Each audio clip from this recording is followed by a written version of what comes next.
Le plaisir est pour moi de vous présenter ce journal, mesdames, messieurs, à la une de l'actualité. Ouverture des consultations budgétaires 2026. Adolphe Muzito lance pour la première fois une série de rencontres stratégiques avec les ministres sectoriels. Un exercice salué par plusieurs membres du gouvernement. Chacun défend les priorités de son département avant arbitrage final du Premier ministre. Et puis, le Qatar compte investir 21 milliards de dollars américains dans différents domaines. 18 protocoles d'attente ont été signés entre la RDC et le Qatar, représentés par le vice-premier ministre des Transports, Jean-Pierre Bimba, et le conseiller de Son Altesse Royale, Cheikh Mansour bin Jabour. Ça sera tout pour les titres. Mesdames, Messieurs, bonsoir. Et dans ce journal, nous allons recevoir Oscar Mbalkaïj, qui est avec moi sur ce plateau pour la lecture des ordonnances présidentielles signées par le président de la République. Oscar Mbalkaïj, bonsoir. Bonsoir. Je vous retrouve tout à l'heure. Merci. Voilà, le chef de l'État, Félix Antoine Tshisekedi, a reçu à la Cité de l'Union africaine le ministre tanzanien des Affaires étrangères et de la coopération est-africaine, Mahmoud Thabit. Ce dernier est porteur d'un message spécial adressé au président Tshisekedi par son homologue tanzanien. Un reportage de Fanny Kikoufi, John Kazadi et Mika Lusala.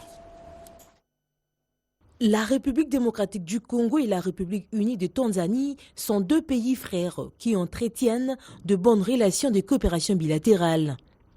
Preuve de cette parfaite entente, le déplacement à Kinshasa ce mardi 2 septembre 2025 du ministre tanzanien des Affaires étrangères et de la coopération est-africaine, Mahmoud Thabit Kombo, émissaire de la présidente Samia Suluhu et porteur d'un message particulier adressé au président de la République, Félix Antoine Tshisekedi Tshilombo. J'aimerais saisir cette opportunité pour exprimer ma gratitude au président Félix Antoine Tshisekedi d'avoir bien voulu nous recevoir en qualité d'envoyé spécial de la présidente de la République unie de Tanzanie. Et je suis porteur d'un message spécial adressé au président Félix Antoine Tshisekedi de la part de sa sœur Dr Samia Suluhu, présidente de la République unie de Tanzanie. Et j'aimerais aussi insister sur le fait que nous avons des très bonnes relations et nous avons des liens historiques de longue date entre nos deux pays.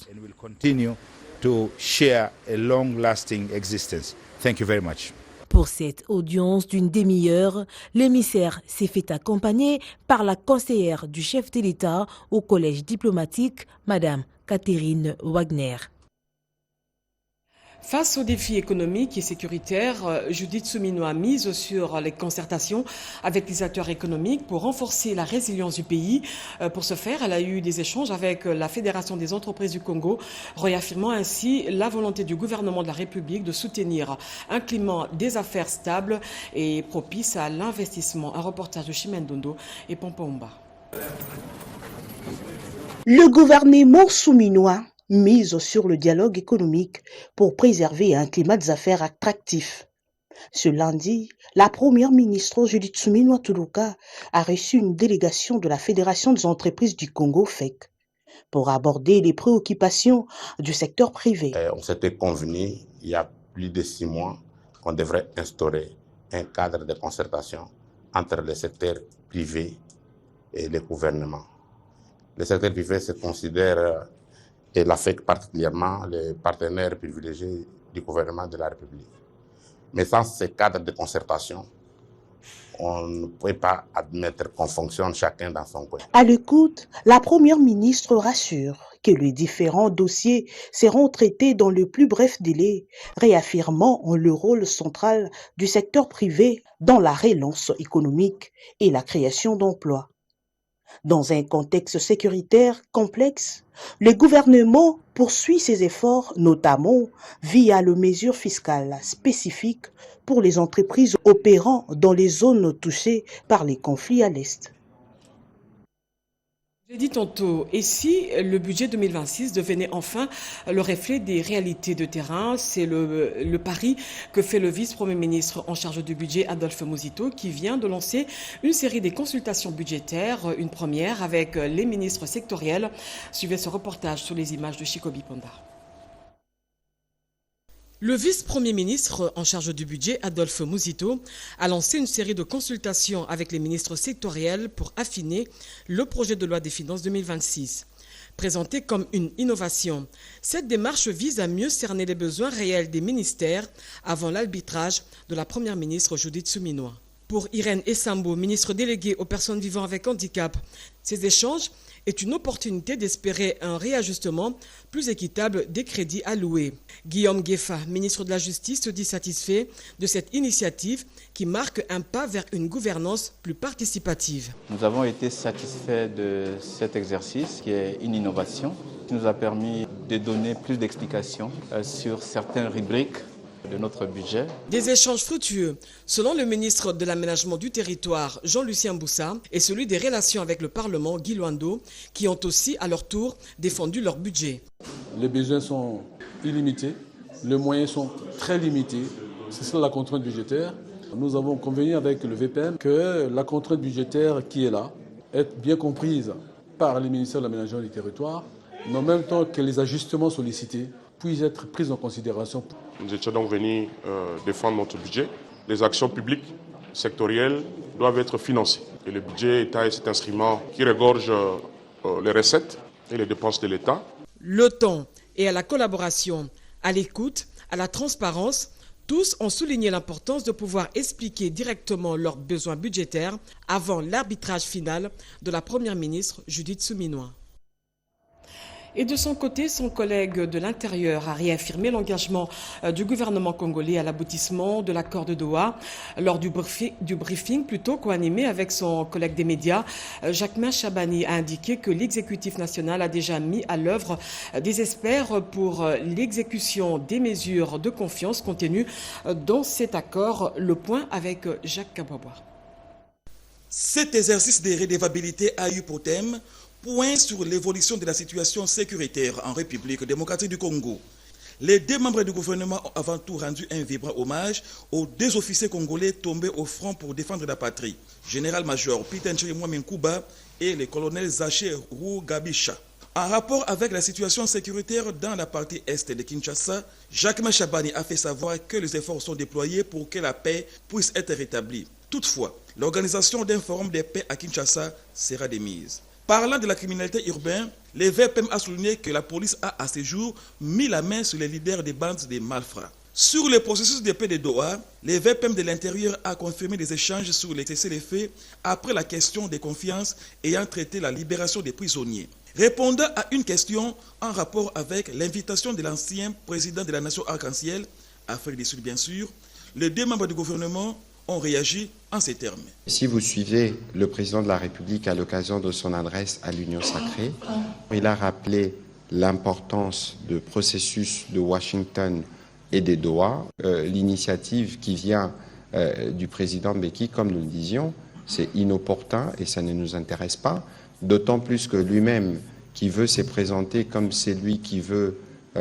faire discuter autour de la paix, lui-même a déjà pris fait et cause pour ce qui nous tue. Et donc ici, il faut considérer que nous avons Doha, nous avons Washington et nous avons Kinshasa. On est déjà assez fixe sur ces initiatives qui ont déjà montré les voies pour ne plus en rajouter.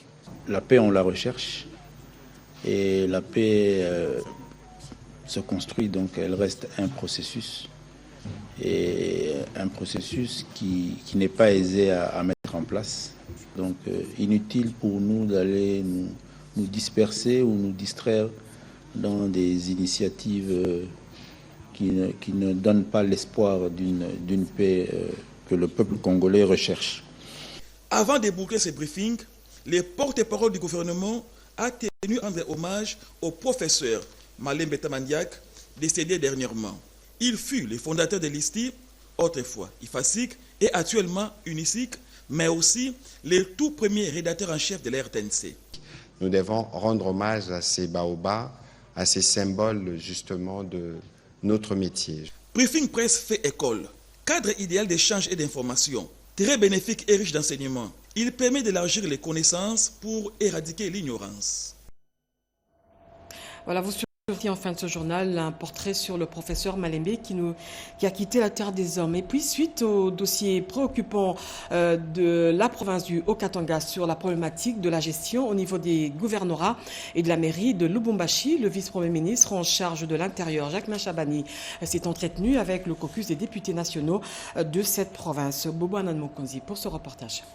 Un intérim prolongé à la tête de la province du Haut-Katanga, un désordre entretenu à la mairie de Lubumbashi, un cocktail qui inquiète la population du Grand Katanga en général et de Lubumbashi en particulier. Leurs représentants élus nationaux ont allé voir le vice-premier ministre, ministre de l'Intérieur et Sécurité, maître Jacques Machabani, pour en avoir le mobile officiel. Des échanges qui semblent avoir rassuré les élus nationaux. Ces représentants de la population, sans passer par les dos de la cuillère, ont apporté leur soutien sans condition aux différentes décisions prises par les patrons de la territoriale nationale dans la gestion de cette crise. Nous sommes ici à porter main forte au VPM et jusque-là, nous pensons que les décisions que le VPM est en train de prendre ne vont pas à l'encontre de l'attente de la population. Parce que chaque fois que le VPM prend une décision, nous sentons une quiétude, nous sentons la paix. Donc ce sont des décisions qui apportent la stabilité au sein de notre population. Nous sommes là pour l'accompagner et nous allons l'accompagner jusqu'à ce que notre population retrouve cette tranquillité tant attendue. La prise des informations à la source évite les incompréhensions et rassure les acteurs. En leader politique, les députés nationaux sont venus à la source pour recueillir les véritables informations. L'opération Pas une école sans banc se poursuit sans embûche. Le service national a remis un lot de près de 1000 bancs au collège Boboto et au lycée Bosangani, témoins de l'événement. Cédric Enina et Tony Djouma. 2 écoles de renom de la capitale, mais personne ne pouvait soupçonner les difficultés dues au manque de bancs pour un confort dans l'apprentissage. Les collèges Boboto, les lycées Bosangani et Sacré-Cœur ont bénéficié pour la première école des 600 bancs pupitres et les 2 autres 400 bancs du service national. Une action posée sans discrimination a fait savoir à l'assistance les commandants du service national, le lieutenant général Jean-Pierre Kassongo-Kabouik. Dans la poursuite de sa politique selon laquelle il ne doit plus y avoir des écoles en République démocratique sans bancs pupitres, le président de la République et chef de l'État a instruit le service national de doter en bancs pupitres toutes les écoles de notre pays, afin d'améliorer davantage les conditions d'accueil et d'études de nos élèves. Un don précieux qui s'ajoute au patrimoine scolaire, compris comme un encouragement par les élèves bénéficiaires. On va se souvenir qu'un 3 septembre 2025, il y a eu des dons qui ont été faits, pas que pour nous, mais pour tout le pays entier. Donc je suis vraiment flattée et je remercie encore le lieutenant général d'avoir fait ce don et son Excellence, Monsieur le Président, Félix Tshisekedi Tshilombo. Voir que c'est ceux qu'on appelait Koulouna sont les bâtisseurs du peuple, c'est quelque chose de gratifiant. C'est de savoir aussi que tout le monde peut œuvrer. Et nous, qui sommes sur le monde de l'école, qui nous asseyons sur le travail de ces gens-là, c'est une motivation pour chaque élève. Consacrer l'égalité des chances et détourner la jeunesse de la délinquance juvénile, le service national continue d'œuvrer avec ses bâtisseurs pour le bien-être collectif. Ont reconnu à l'unanimité les corps enseignants des écoles bénéficiaires. Jeudi au sommaire, 18 protocoles d'entente portant sur plusieurs secteurs, notamment énergie, santé et agriculture, ont été signés entre la RDC et le Qatar. Ces protocoles s'inscrivent dans la vision du président de la République, Félix Tshisekedi, en faveur d'un développement durable au service du peuple. Reportage. Le vice-premier ministre, ministre des Transports, voie de communication et désenclavement, Jean-Pierre Bemba, a présidé ce mardi 2 septembre 2025 la cérémonie de signature des mémorandums d'entente multisectorielle entre le gouvernement congolais et une délégation du Qatar conduite par son Altesse Cheikh Mansour bin Jabor bin Yassim Al-Thani. Mémorandum d'attente et Avena signé pour les bénéfices du peuple congolais et 5 autres MOU pour continuer la collaboration entre les deux pays. Les MOU que nous avons signés, il y a environ 18, donc nous sommes dans plusieurs secteurs, les secteurs énergétiques, la santé, les finances, l'agriculture, donc plusieurs secteurs qui seraient bénéfiques pour le Congo. Nous voulons construire des hôpitaux et produire des médicaments pour la population, a déclaré M. Ndal Animash, conseiller de son Altesse Cheikh Mansour bin Jabor bin Yassim Al-Thani. Actually, today is a continuous sort of procedure and communication. Alors, les MOU que nous avons signés, il y a environ 18. Donc, nous sommes dans plusieurs secteurs, que ce soit le secteur énergétique, la santé, les finances, l'agriculture. Donc plusieurs secteurs qui seront bénéfiques pour le Congo et surtout les hôpitaux et les médicaments. Après cette rencontre des signatures, le vice-premier ministre Jean-Pierre Bemba a conduit cette délégation qatarienne auprès de la première ministre Judith Souminois. Les relations entre le Canada et la RDC sont au beau fixe. L'ambassadrice du Canada en RDC l'a dit à Thérèse Kaikwamba. Bien avant, la ministre d'État aux Affaires étrangères a eu des échanges avec l'ambassadeur de Chine, avec les ambassadeurs de Chine et de l'Arabie Saoudite. Le point avec Edith Chala. Au ministère des Affaires étrangères, la ministre d'État, ministre des Affaires étrangères, coopération internationale et francophonie, Thérèse Kaikwamba Wagner, a échangé avec Zhao Bin, ambassadeur extraordinaire et plénipotentiaire de la République populaire de Chine, République démocratique du Congo.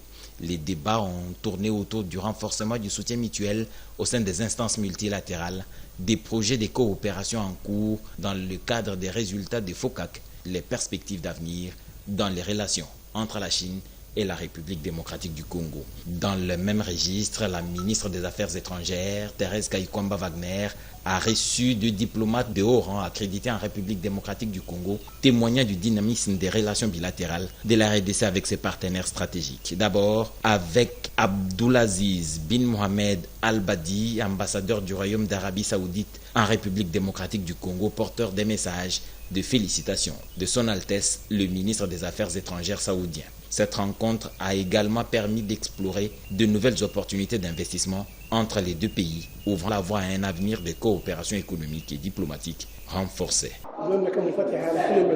L'Arabie Saoudite est vraiment open dans tous les domaines d'investissement et manifeste le désir d'investir en RDC, et nous étudions ensemble avec la partie congolaise les opportunités qui peuvent se présenter. Noéla Ayeganagato Nakwipone, vice-ministre des Affaires étrangères, a elle accordé une audience à Maryse Guilbeault, ambassadrice du Canada en République démocratique du Congo. Au cœur des échanges, plusieurs axes stratégiques de renforcement des liens entre les deux nations.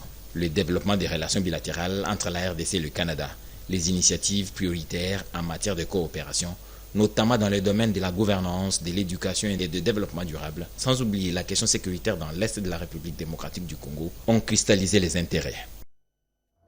Et puis en séjour dans la province de l'Ituri, le coordonnateur national du programme de désarmement, démobilisation, réintégration, relèvement communautaire et stabilisation est allé s'enquérir de l'évolution des projets de réinsertion et de réintégration communautaire des ex-combattants de Tchéré, une occasion pour lui de visiter différents chantiers. Peggy Mukunda pour ce reportage.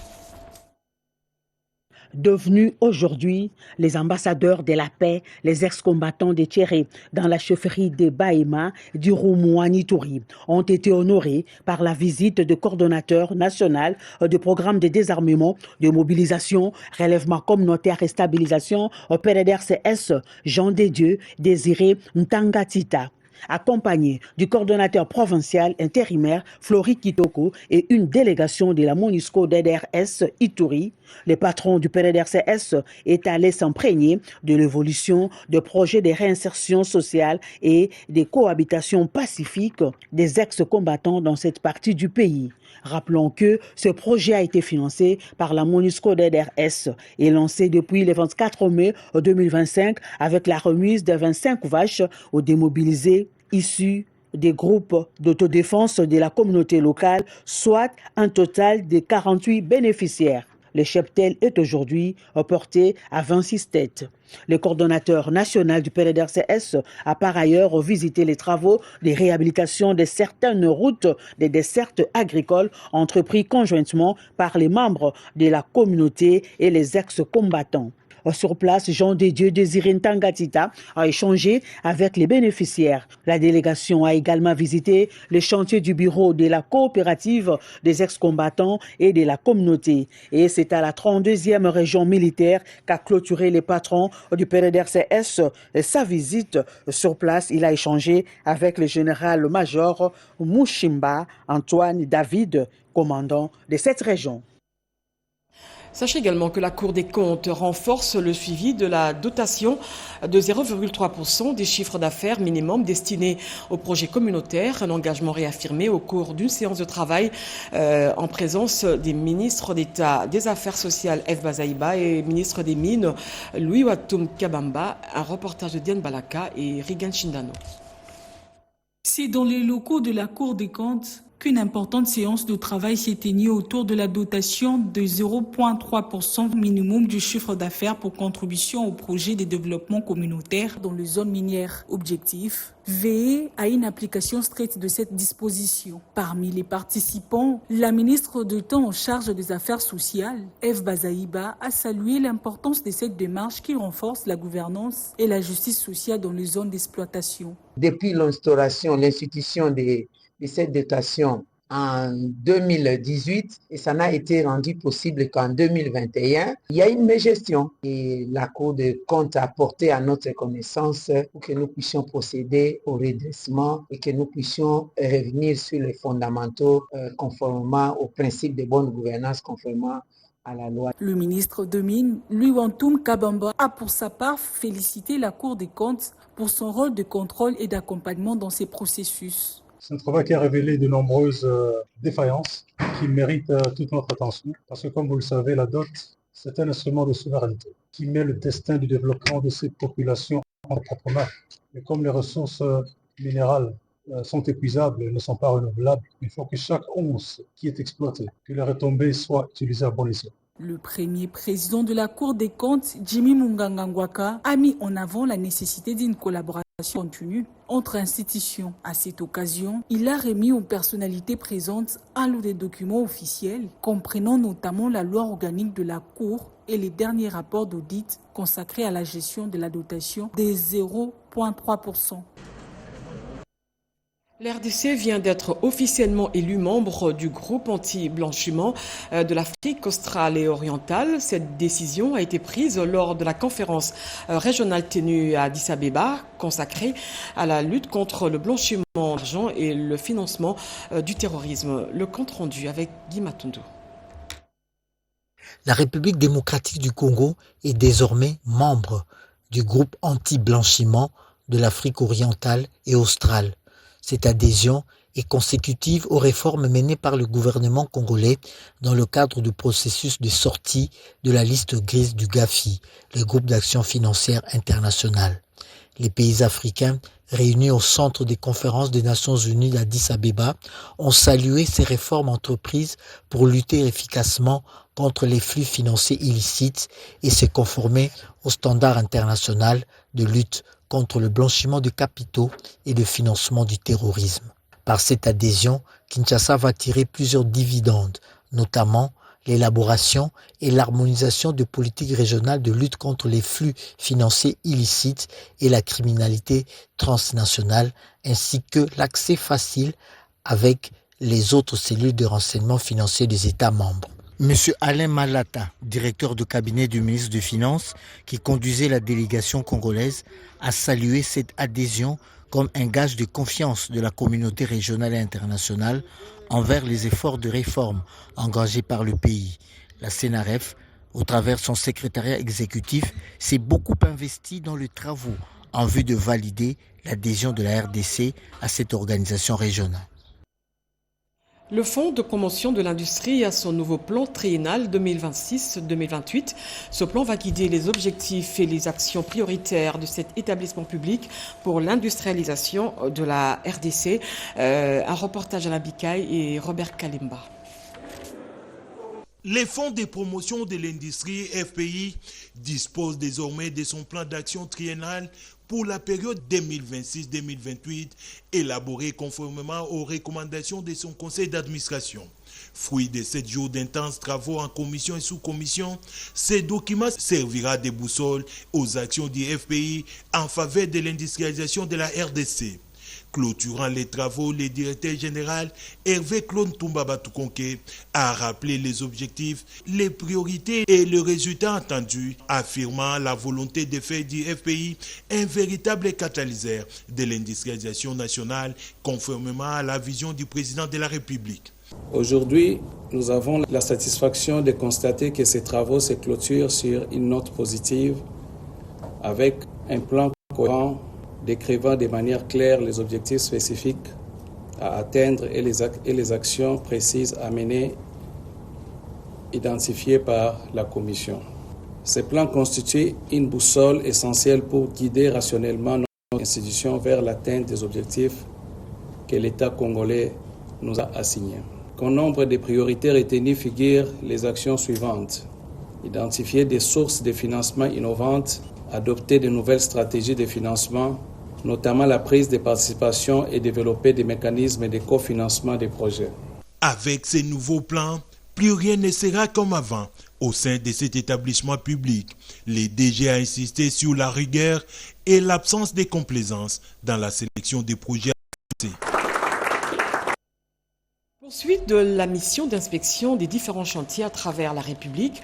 John Banza, ministre des Infrastructures et Travaux Publics, qui est arrivé dans la ville de Kisangani, une mission qui va lui permettre de faire un état de lieu précis pour apporter des solutions immédiates. Eric Kabamban nous fait le point plutôt.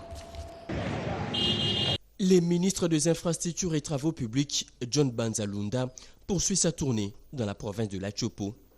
Accompagné de responsables techniques de l'OVD, de l'Office des routes et du BSECO et d'autres services, il a inspecté minutieusement plusieurs chantiers de la voirie de la ville de Kisangani. La mission a démarré sa tournée dans l'usine des panneaux préfabriqués, une usine capable de construire les centres de formation pour l'armée et la police en vue d'assurer leur capacité opérationnelle. L'usine permet aussi de construire les écoles pour appuyer la gratuité de l'enseignement de base, les hôpitaux et les centres de santé.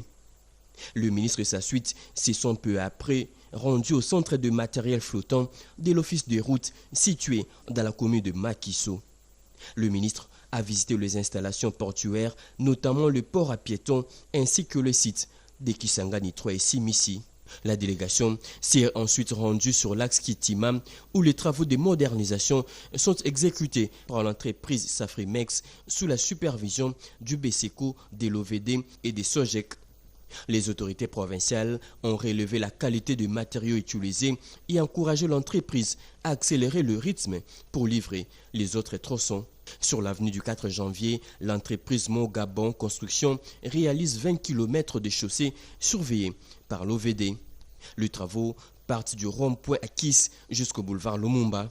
Le ministre a aussi inspecté le bureau provincial de l'OVD. Sur place, l'occasion a été donnée aux agents de cette entreprise pour soumettre à John Banza Lunda deux doléances. La vétusté des équipements, dont certains datent de 2011, et la situation de plusieurs agents non mécanisés. Grace Coutinho, ministre de la Jeunesse et Veille Patriotique, a eu des échanges avec le représentant adjoint de la MONUSCO. Ensemble, ils ont évoqué le rôle de la jeunesse congolaise dans le processus de paix et de sécurité en RDC. Jean-Pierre Ndolodemazo pour ce commentaire. Cette rencontre s'inscrit dans le cadre de collaboration entre la MONUSCO et la jeunesse congolaise. Grace-Amy Coutinho et Bruno Lemarquis se sont attardés sur la résolution 2250 du Conseil de sécurité des Nations Unies, adoptée le 9 décembre 2015 à l'initiative de la Jordanie. Une résolution thématique qui traite de la jeunesse dans une perspective de paix et de sécurité internationale, tout en reconnaissant leur rôle essentiel dans la construction des sociétés pacifiques. On a parlé de la résolution 2250 qui est paix, jeune paix et sécurité, qui est vraiment très importante pour la RDC où beaucoup de choses ont déjà été faites. Mais la pertinence de cette résolution également dans le contexte des processus de paix en cours et donc du rôle de la jeunesse, comment est-ce que les voix de la jeunesse peuvent être portées dans ces pourparlers. Voilà.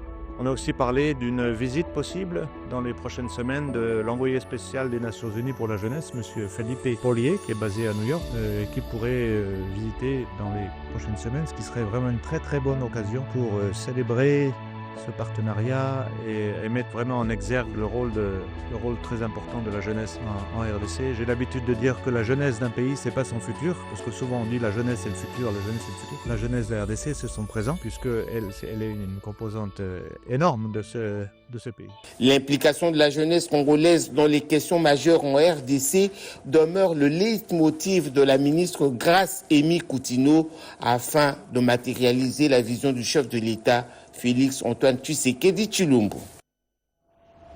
Savez-vous que le sport peut aussi devenir un moyen d'engagement citoyen?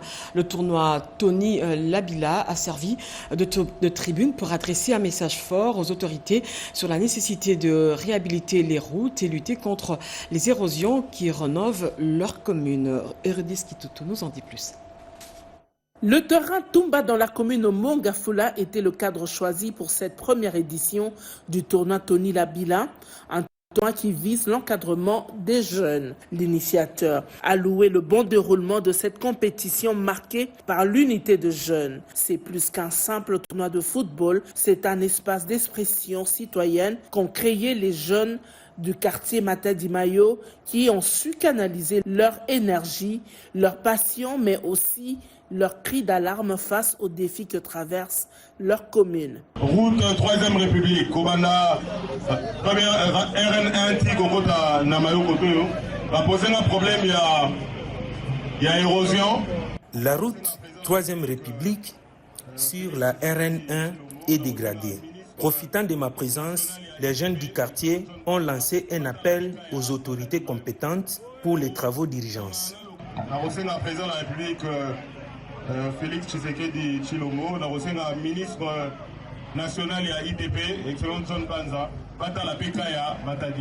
à travers ce tournoi, ces jeunes ont prouvé que le sport peut être un outil de sensibilisation et un levier de changement. Décédé le 1er septembre à Kinshasa, le professeur émérite Paul Malembe s'est éteint à l'âge de 88 ans. Il fut le premier journaliste à présenter le journal télévisé ici à la RTNC. Suivez ce portrait d'un bâtisseur, un visionnaire et un homme qui a formé plusieurs générations. Regardez. 21 août de la même année, c'est une décision signée par le recteur portant organisation et fonctionnement d'un établissement ISTI, l'Institut des sciences et techniques de l'information. C'est une grande voix de la communication congolaise qui vient de s'éteindre. Paul Malembe Tamandiak était plus qu'un homme de médias. Il était l'institution ISTI devenue IFASIC qu'il a créée il y a de cela 50 ans avec le concours du ministre Dominique Sakombi Inongo. Et ce, après la fusion des universités ayant donné naissance à l'UNASA, l'Université nationale du Zaïre. Paul Malembe fut d'abord infirmier, formé à la célèbre école de Bongayassa dans le Kwilu. Il a gardé de cette institution une relation filiale. Passionné pour le journalisme, il n'exerça pas pendant longtemps sa profession infirmière et obtint une inscription à l'Université catholique de Louvain en Belgique en 1970. Ce pionnier de la presse congolaise a vu défiler devant lui plusieurs générations de journalistes pour avoir été recteur emblématique et fondateur de l'IFASIC pendant près d'un quart de siècle. De son vivant, l'IFASIC l'avait déjà immortalisé à l'espace réservé pour les conférences et les grandes rencontres académiques. Un geste fort à la hauteur de ce premier rédacteur en chef de la télévision nationale et le premier présentateur du tout premier journal télévisé de la télévision congolaise naissante. En 2011, l'alma mater qu'il a façonné a fait de lui docteur honoris causa. Paul Malembe Tamandiak, ce monument vivant du verbe, avait le sens de l'humour. Paul Malembe laisse un héritage que ni la mort ni le silence ne peuvent effacer. Sa voix s'éteint, son écho habitera toujours les amphis, les studios, les salles de rédaction et les cœurs de ces nombreux journalistes et communicologues qu'il a formés. Il s'en est allé, laissant derrière lui une école, une vision, une famille de journalistes orphelins. Mais tant que l'UNISIC formera, tant qu'un micro s'ouvrira, tant qu'un journal s'écrira avec rigueur, Paul Malembe parlera encore. Il n'est plus là, mais son nom résonne désormais comme une voix en filigrane dans le souffle de chaque information donnée à l'antenne. Le patriarche quitte la scène terrestre à 89 ans. Et voilà, ce journal a été rédigé par Gauthier Kiassi sur la direction d'Oscar Mbalkaïj, supervisé par Jacques Kabwawa. Mireille Ndeke était à la coordination. Patrick Kachala et André Ndjeka l'ont réalisé pour vous. L'actualité continue tout à l'heure à 23h avec Robin Ndechisensé. Je vous retrouve demain à 20h avec le même plaisir. Juste après ce journal, vous aurez droit à la lecture des ordonnances présidentielles signées par le président de la République, Félix Antoine Tshisekedi, qui seront lues par Oscar Mbalkaïj. Au revoir.